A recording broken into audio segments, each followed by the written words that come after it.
When I first encountered Hekate, I was terrified of her. The version of Hekate I met first was the triple goddess.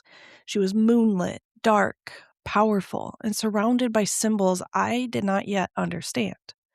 She stood at crossroads, carried torches and keys, walked beside hounds, and seemed to belong to all the parts of witchcraft I'd been taught were dangerous. At the time, I didn't see her as a protector, a guide, or a goddess who might meet someone in their darkest moments and remain beside them. I saw her as something closer to an evil entity, someone who might demand exact obedience and punish me if I failed to give it. I believed that if I approached her incorrectly, misunderstood her wishes, or made some kind of spiritual mistake, there might be consequences I couldn't undo. I was afraid she would punish me. I was afraid she would haunt me, spiritually attack me, or take control of my life. And beneath all of that was another fear I rarely knew how to name. What if the being I was speaking to was not actually Hekate at all? What if something darker was pretending to be her, waiting for me to let it into my life? But those fears didn't come from Hekate. They came from everything I had been taught about religion, darkness, witchcraft, and obedience before I ever even knew her. I grew up with a fear-based understanding of Christianity. And now I want to be clear that I am not saying every Christian tradition is harmful, nor am I saying every Christian experiences their faith the way that I did. I am speaking about the church in which I was raised and the ideas that became embedded in me through that environment. Religion was presented as a system of strict consequences. You followed the rules, believed the correct things, and lived in the approved way, or you risked losing heaven and spending eternity in hell. Love might have been discussed, but fear was often the force that kept everything in place. Even after I left that framework, its architecture remained inside of me. I could change the name of the deity, place crystals on an altar, light candles, and begin exploring witchcraft, but some part of me was still expecting religion to work the way it always had. A higher power gave the rules, I tried desperately to follow them, and punishment waited if I failed. I didn't yet understand that leaving a religion and deconstructing the beliefs that religion placed inside you are two very different processes. One can happen in a moment, while the other can take years. Hollywood and Christian portrayals of witchcraft only added to the fear. Darkness was evil. Underworld deities were dangerous. Spirits could not be trusted. Powerful goddesses were either temptresses, demons, or forces waiting to consume the naive person foolish enough to call upon them. Hekate seemed to embody every warning I had ever absorbed. She was connected with witchcraft, crossroads, ghosts, the dead, night, magic, and thresholds. To the person I was then, she looked less like a goddess who might guide me and more like the final boss of everything I had been taught to fear. There was another reason I struggled to trust her, and one that had very little to do with theology. I had experienced abandonment from my birth mother, and I had survived sexual assaults and abusive relationships, many of which I've talked about in previous episodes. I had learned through experience that people could claim to love me while still hurting me, leaving me, manipulating me, or using my vulnerability against me.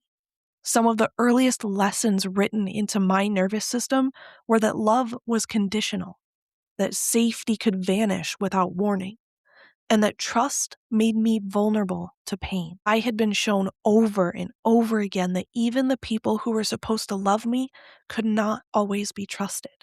Why, then, would a goddess be any different? If anything, the fact that Hekate was powerful made her more frightening. If a human being could hurt me, what could a goddess do? Even now, as I revisit this part of the story, I can feel something in me trying to pull away from it.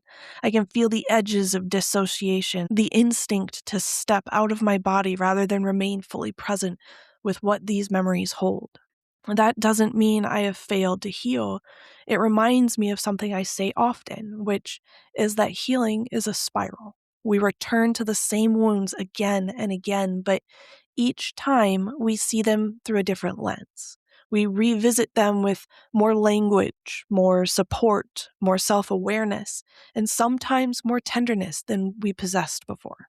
When I first found witchcraft, I was not looking for darkness. I was looking for healing. My entrance into it began with crystals, which is still funny to me because an abusive ex once told me, "Don't get into crystals. That is too far for me." And naturally, crystals were exactly where I started. I become obsessed with anything that catches my neurodivergent brain at the right angle. I researched them, collected them, learned their correspondences, and carried them with me. They were beautiful, tangible, and safe. They didn't demand that I confront anything I was not ready to face. Crystals became my gateway into meditation. Meditation became my gateway into healing. Healing was always the real reason I entered witchcraft, even before I had the language to say that clearly.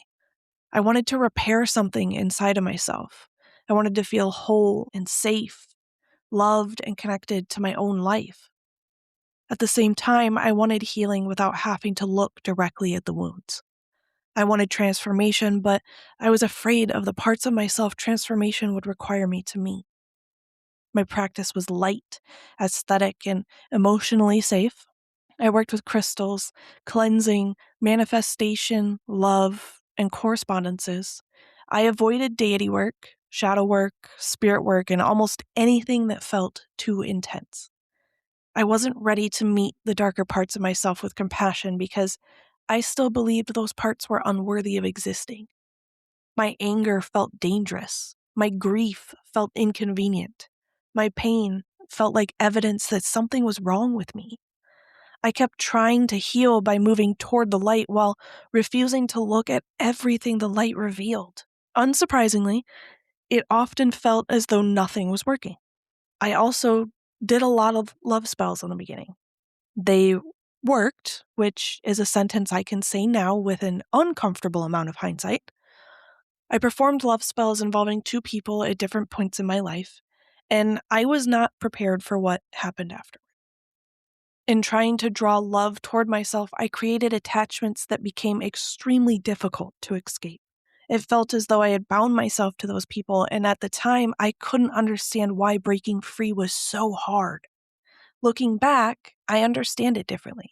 I was performing magic from an unhealed place, trying to create externally what I had not yet learned to give myself internally. I was asking for attachment when what I needed was safety. I was asking for someone to choose me when I hadn't yet learned how to choose myself. Eventually, I performed cord-cutting rituals and worked to undo the connections I had helped create. It took time, but I did successfully release them. Hekate was always somewhere at the edges of this work. I wanted desperately to heal, but I was terrified of facing the parts of myself that would make healing possible. I was drawn repeatedly towards symbols and energies connected with her, even when I didn't consciously recognize them. Take labradorite, for example. It was one of the stones I felt most strongly pulled toward, and it is now a stone I closely associate with Hekate. At the time, I treated that attraction as just another crystal obsession. I didn't consider that something in me might already be moving toward her. So instead, I chose Freya. And I want to speak about that choice with love and respect because my relationship with Freya wasn't false. She wasn't a mistake, and she was not merely a substitute for Hekate. I genuinely connected with her, I learned from her, and valued the relationship I had with her. In hindsight, I believe I needed Freya at that stage of my life. I needed warmth, love, beauty, worthiness, and a gentler door into devotion. Freya felt safe, while Hekate didn't. Freya felt light, warm, and welcoming, while Hekate felt dark, uncompromising, bold, and impossible to hide from. The way Hekate was portrayed made her seem like a goddess who knew exactly what she wanted and wasn't afraid to do whatever was necessary to obtain it.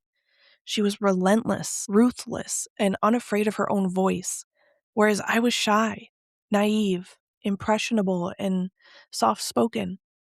Everything I saw in her was something I didn't know how to allow within myself. And I think choosing Freya was in part a refusal to accept who I was becoming.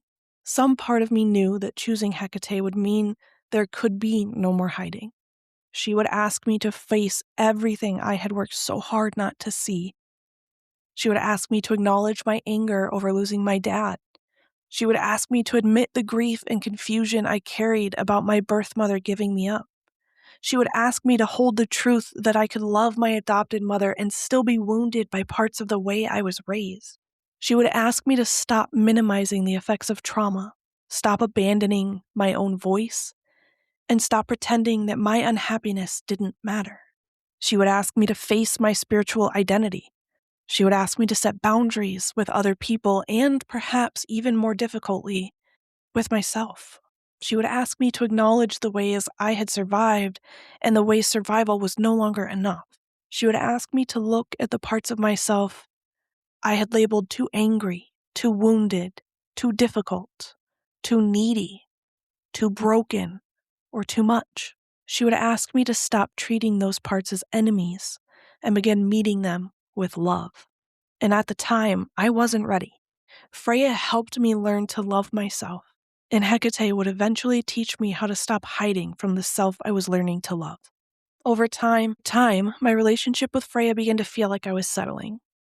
That does not mean it lacked meaning. It means I could feel that another relationship was waiting for me. One I had resisted because it felt too intimate and too true. I had known about Hekate and worked with her in different ways, but I'd not fully accepted her as my patron deity. I kept her near enough to feel her presence, but far enough away that I could pretend I had not heard what she was asking. Then, at the beginning of this year, as all of you know, she stopped waiting quietly. As I've talked about before, I was asleep when I woke to the sound of a dog growling ferociously in my ear. I did not merely hear a distant sound, I felt the bed depressed beside me, I felt the breath, and I heard the growl close enough that it seemed to be happening directly next to my head. I was wearing my sleep mask, and when I removed it, there was nothing there. My bedroom door was shut. No animal could have entered the room without me knowing. What remains most important about that experience, though, is that I wasn't afraid. Years earlier, the idea of a spectral dog growling beside me would have confirmed every fear I held about Hekate. I would have assumed I was being haunted, punished, or attacked. In that moment, however, there was only recognition. I knew exactly who it was. The message felt less. I knew exactly who it was. And the message felt less like a threat and more like, "Excuse me, I am tired of waiting, so here's the loudest sign I can possibly give you." And I haven't looked back since. Accepting Hekate as my patron deity felt like coming home to a part of myself that had been missing for my entire life. I struggled to explain the depth of that connection without worrying that I might sound completely unhinged. But I also think part of sovereignty is refusing to shrink our deepest truths simply because they are difficult to express. Hekate feels as much a part of me as I am a part of her. I don't mean that I believe I am Hekate or that there is no distinction between us. I worship her as an individual divine being with her own identity, desires, presence, and agency. At the same time, I believe that all beings are connected through a larger source energy. Gods, spirits, humans, animals, the earth, and the universe itself are individual expressions of a shared divine consciousness. Hekate is herself, and I am myself, but we are also both expressions of source experiencing existence through different forms. She is an aspect of that source, and so am I. Through that connection, part of her exists within me just as part of me exists within the larger whole to which she belongs. And that belief changed the way I understood devotion. Devotion was no longer submission to an external authority who might punish me for failing. It became relationship, recognition, reciprocity, and participation in something larger than myself. As I began learning more about Hekate, however, another challenge emerged. The first version of Hekate I had encountered was the triple goddess. I had also accepted the symbol commonly called Hecate's wheel as something ancient and central to her worship. Like many modern practitioners, I learned through social media, accessible witchcraft books, correspondence lists, and whatever information I could find. I didn't initially have a strong historical framework. I knew the modern Hekate before I understood how many centuries, cultures, texts, and religious systems had shaped her. Eventually, deeper research began complicating the goddess I thought I knew. I learned that Hecate's ancient triple form was not originally the familiar maiden, mother, and crone. Ancient triple-bodied images generally showed three women of roughly the same youthful age, often facing different directions around a central pillar. The form may have represented the three roads of a crossroads, multiplied guardianship, or the ability to face several directions at once. The maiden mother crone interpretation emerged much later and was popularized through modern pagan thought. I also learned that the symbol commonly called Hecate's wheel was not securely attested as an ancient emblem in the form most of us recognize today. Ancient theurgic traditions did connect Hekate with the Strophilos, but the evidence suggests a ritual object that was spun or operated during invocation, not necessarily like symbol, not necessarily the static labyrinth-like symbol that appears on modern altars, jewelry, tattoos, and social media graphics. The modern emblem can still be spiritually meaningful, it simply does not have the exact history many people claim for it. Learning those things sent me into a shame spiral. The problem was not merely that I had been mistaken about the problem was not merely that I had been mistaken about a historical detail. The information activated an older wound that told me being wrong made me fraudulent. It told me I was doing everything incorrectly, that my relationship wasn't real, and that other people would see me as fake if my experiences didn't perfectly match the historical evidence. Scholarship became entangled with shame. Instead of hearing, "Here is more information," my nervous system heard, "You failed again." And for a day or two, I spiraled. Eventually, I sat with the discomfort. I prayed, I meditated, and I spoke with Hekate in the ways I had learned to recognize as relationship rather than performance. Slowly, I arrived at a realization that changed not only the way I viewed history, but the way I understood devotion itself. Two things can be true at the same time. The ancient evidence can tell us how Hekate was understood in a particular place, text, community, or century. My lived relationship can tell me how Hekate reveals herself to me now. One does not have to erase the other.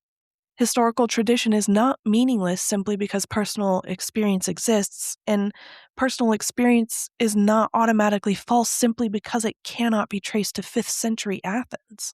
Human beings live through many versions of ourselves during the brief span of one lifetime. I am not the same person I was 10 years ago. I am not even the same person in every relationship I have today. The person I am with my husband is fundamentally me, but different parts of my personality become more visible. I'm less spontaneous, more grounded, and far more openly quirky and strange with him. Yet when my best friend and I are together, we're louder, more impulsive, and much more spontaneous. Neither version is false. I'm not pretending in one relationship and authentic in the other. Different relationships create space for different aspects of the same person to emerge. And if that is true for a human being living one small life, why wouldn't it be true for a goddess whose worship has moved through centuries, cities, languages, philosophies, households, magical traditions, and entire civilizations? The Hekate described by Hesiod is not identical to the Hekate who appears in the story of Demeter and Persephone. The household guardian stationed at a doorway is not identical to the civic savior worshipped at Lagina. The goddess invoked by magical practitioners is not identical to the cosmic Hekate of the Chaldean oracles. The modern patron of witches is not identical to any one of those ancient forms, but she carries threads from many of them. Tradition exists as a guide. not a final verdict. That realization allowed me to approach Hecate's history with curiosity instead of defensiveness. I didn't have to reject modern practice to respect ancient evidence. I didn't have to force my relationship into historical categories to prove it was real. I could honor the ways people had known her before me while also honoring the ways she'd chosen to reveal herself to me. One historical discovery moved me more than any other, and that's the Homeric hymn to Demeter. Persephone cries out as she's taken into the underworld, and Hecate hears her. She doesn't see everything that happens. She can't immediately tell Demeter who took Persephone or where she's gone. She doesn't pretend to possess knowledge she doesn't have. Instead, she approaches Demeter carrying light and tells her the truth. She heard Persephone's cry. She then accompanies Demeter in the search, and when Persephone returns, Hecate embraces her and becomes her companion. What moved me most was that Hecate heard Persephone when others didn't, and that was the goddess I had needed all along. She was the one who saw me when I didn't want to be seen. She heard the parts of me I had silenced, minimized, or buried. She recognized the anger beneath my politeness, the grief beneath my competence, and the fear beneath my attempts to appear fine. She knew what I was carrying even when I lacked the language to name it. She remained beside me in my darkest hours, not because I had performed devotion perfectly, but because she had chosen to stand with me. Learning about her role with Persephone allowed me to believe in the softer Hecate I had already been experiencing. Before that, I often imagined her as distant, formal, stern, and evaluating. I approached her through the only religious framework I had known, which meant I assumed she was watching for mistakes. I believed she might withdraw if I failed, punish me if I misunderstood, or demand more than I could safely give. Even when my experiences suggested otherwise, some part of me distrusted that tenderness. Yet the history gave me permission to trust what she had been showing me. Hecate could be powerful without being cruel. She could be formidable without being unsafe. She could push me toward growth without abandoning me to face the journey alone. She wouldn't allow me to endlessly avoid the truths I needed to confront, but she would also carry a torch while I confronted them. She would ask me to enter the dark, but she wouldn't demand that I enter it without light. And that realization changed my entire practice. My spiritual practice stopped being something I did and became something I lived inside. My prayers became more conversational. I stopped approaching the altar as though I were reporting to an authority figure and began approaching it as a place of relationship. I became less concerned with performing devotion correctly and more willing to show up honestly. There was more love, more freedom, and more trust. When I open my altar, I often greet her through 3 names: guide, guardian, and gatekeeper. As guide, she is the Hecate who walks with me along my path. She has guided me through meditation, spiritual practice, difficult decisions, and the inner terrain of healing. She doesn't always hand me answers. Often she leads me toward the question I have been avoiding or illuminates the next step rather than the entire road. As guardian, I connect her with Chthoniya, the Hecate of the earth and the world below. In my personal practice, this also includes the underworld within me, the subconscious, the buried memories, the wounds, and the shadowed places that exist beneath ordinary awareness. She guards me while I move through those spaces. She doesn't erase what waits there, but she helps me face it without becoming completely lost inside it. As gatekeeper, she guards thresholds. She has helped me cross boundaries I didn't believe I was ready to cross. Sometimes she opens a gate, sometimes she closes one, and sometimes she stands beside me while I decide whether the path ahead is truly mine. Her role is not merely to push me forward, it is to teach me that passage requires discernment, timing, and respect for the boundary itself. My understanding of signs has changed along with my understanding of her. There was a time when I dismissed experiences because they didn't match the approved lists curated online. If I didn't see the correct animal, symbol, number, or object, I assumed the experience didn't count. I treated the most common ways people associated with Hekate as though they were universal laws. Over time, though, I realized that tradition offers a shared vocabulary, not a script every relationship has to follow.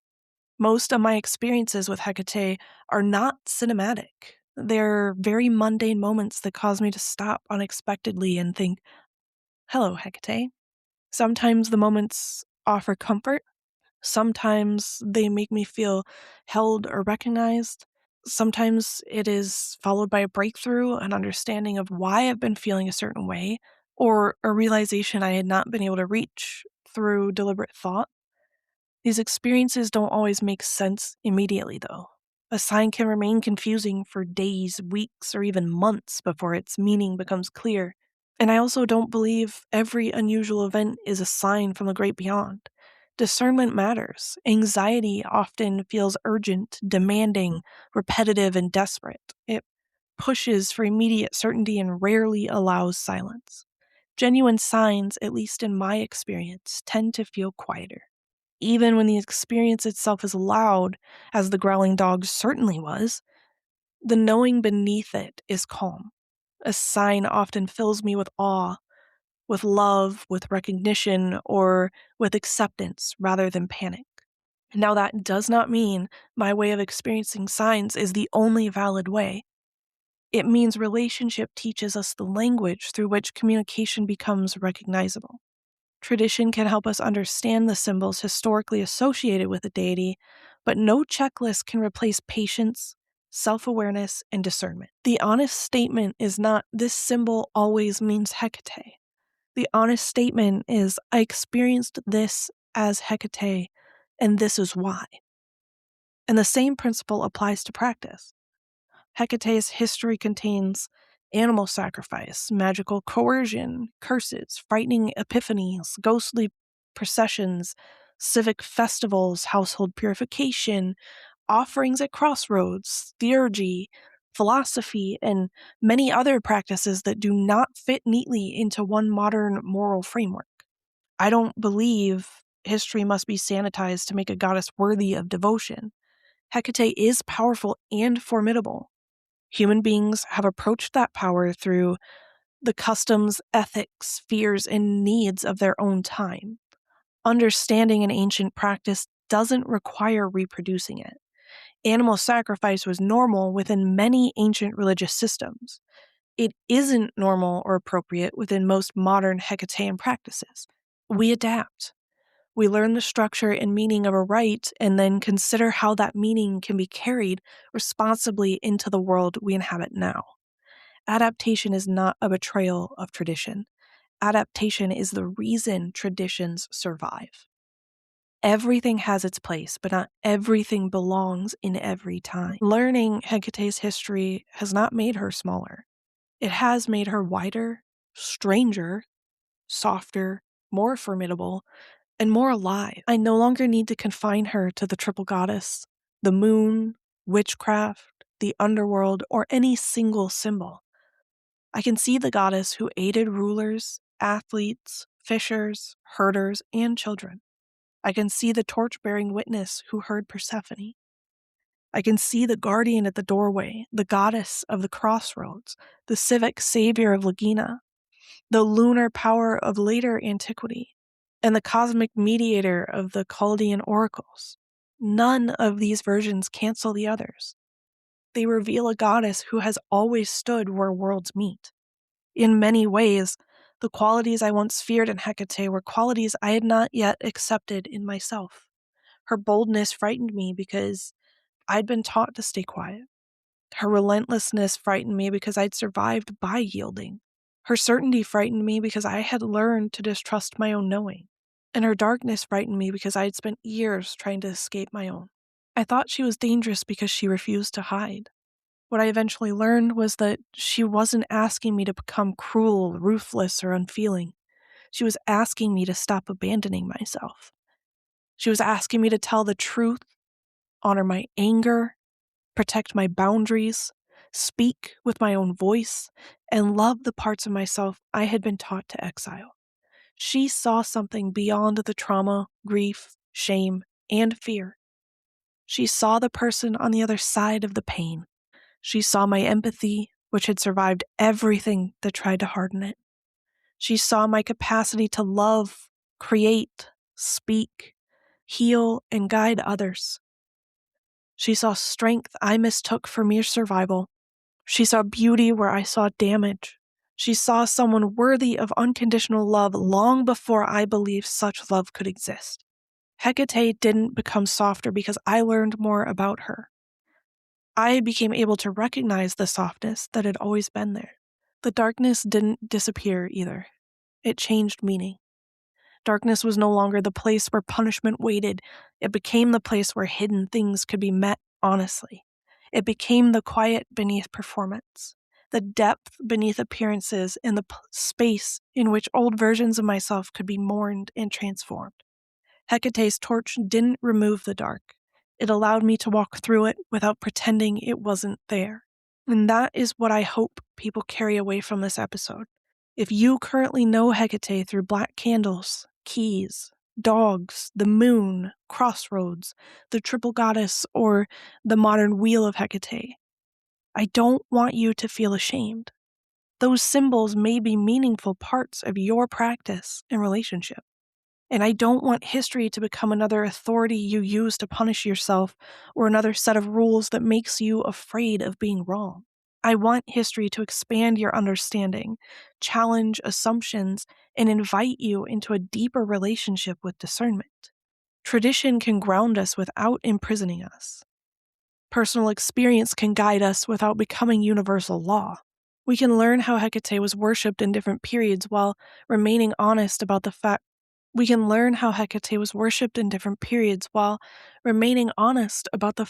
that we are not ancient Greeks. We can create new practices without pretending they are ancient. We can honor modern symbols without rewriting their origins. We can allow our relationships with the divine to be living, changing, and personal while still respecting the communities and histories that came before us. Sovereignty doesn't mean believing everything we feel without question. It means learning to remain in relationship with our intuition, our knowledge, our wounds, our uncertainty, and our responsibility. It means being willing to say, this is meaningful to me, without demanding that it mean the same thing for everyone. It means being willing to learn that we were wrong without deciding that being wrong makes us fraudulent. It means trusting that growth doesn't invalidate the person we were before we knew more. I once believed Hekate would punish me if I failed to follow her exact demands. I believed her darkness meant danger and her power meant domination. I thought I had to protect myself from her, when in reality I was protecting myself from the parts of me she reflected back. I was afraid that choosing her would mean losing control of my life. And in a way, I was right. Choosing Hekate did mean losing control of the life I had built around hiding. It meant losing the illusion that I could heal without grieving. It meant losing the belief that silence kept me safe. It meant losing relationships, patterns, and identities that depended on me remaining disconnected from my own power. It meant surrendering the version of myself who believed love had to be earned through obedience. And what I gained wasn't control. It was trust. I gained trust in my voice, my intuition, my boundaries, and my ability to discern what belongs in my life. I gained a relationship with a goddess who doesn't ask me to become less human in order to be worthy of devotion. I gained a practice that feels lived rather than performed. I gained the courage to recognize that darkness, softness, power, protection, tenderness, and sovereignty can all exist together. Learning Hecate's history has only made me love her more. Human beings live through countless versions of ourselves within one lifetime. We change through grief, love, trauma, healing, age, knowledge, relationships, and experience. It makes sense to me that a goddess worshipped for centuries would also be known through many versions. She has been carried through different cultures, political worlds, philosophies, magical systems, households, temples, and personal relationships. She's never belonged only to the darkness. She's never belonged only to witchcraft, the moon, the dead, or the crossroads. She is the one who hears. She's the one who carries light into uncertainty. She's the one who stands at the threshold, not always to force us across it, but to make sure that when we cross it, we don't have to cross alone. Until next time, honor the truth that keeps you sovereign.